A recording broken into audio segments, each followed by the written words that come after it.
Hey everyone, welcome to another video for all things Brisbane International Film Festival. Please consider clicking that subscribe button because I have another film festival movie to discuss with you, and that is Andrew Hay's latest film, All of Us Strangers, which has been getting such great reviews all around. So I want to talk about if it lives up to that, and let's get into it.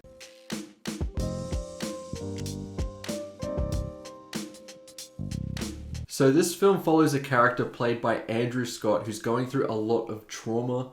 He has lost his parents a long time ago and he's dealing with the grief of that loss that he hasn't quite processed yet.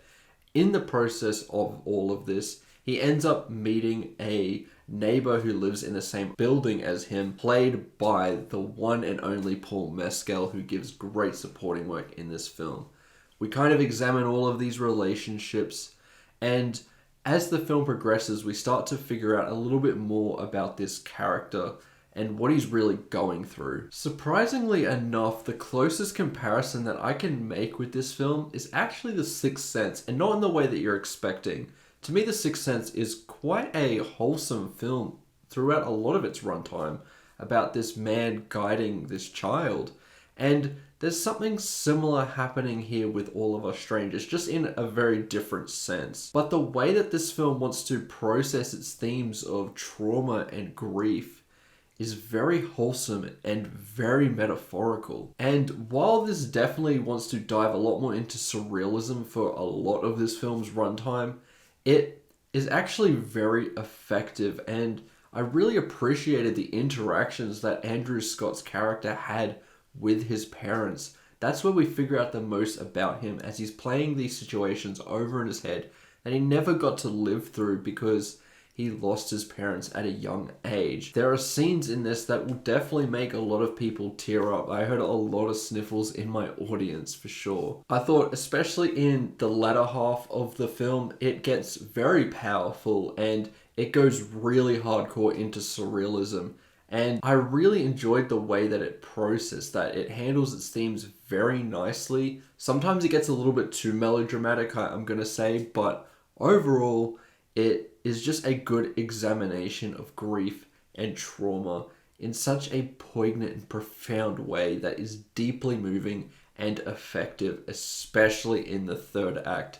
The film is very unpredictable as well. I bring up all these themes, and some of you can probably think of the type of movie that this is going to be, and it's just not that. I came into this thinking it was going to be something like Aftersun, and it just really isn't, apart from the fact that Paul Mescal is in it, and that's it. Other than that, it is completely different. It handles completely different things, but yet it is still very affecting. I thought Andrew Scott's performance was brilliant. There is talks of him potentially getting an Oscar nomination here. I don't think it's that strong, especially with the stacked lineup that we're going to be looking at. But it is a great performance, and Paul Mescal also gives great supporting work.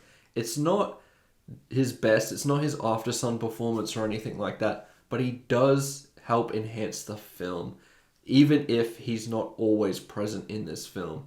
The scenes that he's in, though, are some of the best in the whole movie, I think. Now, in terms of negatives, I thought that this did get off to quite a slow start, almost to the point where I wasn't really caring about the characters at all. It took a while for me to get there, and I think that's because of the narrative structure here.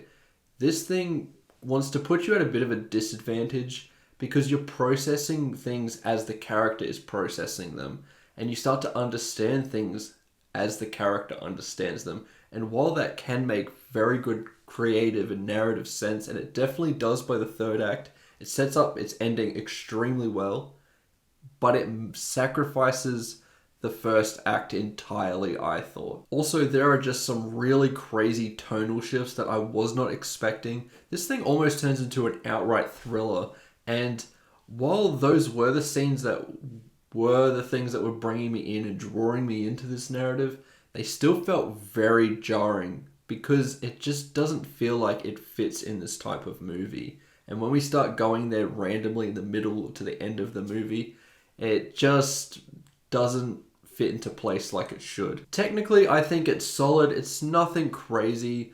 There is some good framing and some good cinematography, but it's nothing that I haven't seen before. The production design is also quite solid. It's all very basic, but it helps enhance the film even a little bit. Overall, All of Us Strangers is a great film. Do I think it is a 91 or a 98 at the time when this came out on Metacritic? Not really. I do think it's a little bit lower than that, but it is still a great film that I'm going to recommend to you. As a score, I'm going to give All of Us Strangers a 4 out of 5 because I do think it was great, apart from a couple of hiccups here and there. But this still manages to get itself over the finish line in a very satisfying way that will genuinely move a lot of you out there. It is seriously impressive what they do in that final act, and you just do not expect where it's going. And I do love the unpredictability of it all, and the way that it really wraps up what it wants to discuss. I really, really enjoyed those moments, and just that final act is worth the price of admission alone, I think. I really appreciate the creative risks that this took, and this left me with a film that definitely impacted me by the time the credits rolled. So that's all I have to say about All of Us Strangers. Let me know what you think about it in the comments below if you've seen it. Remember to like and subscribe, and I'll see you in the next one. Goodbye.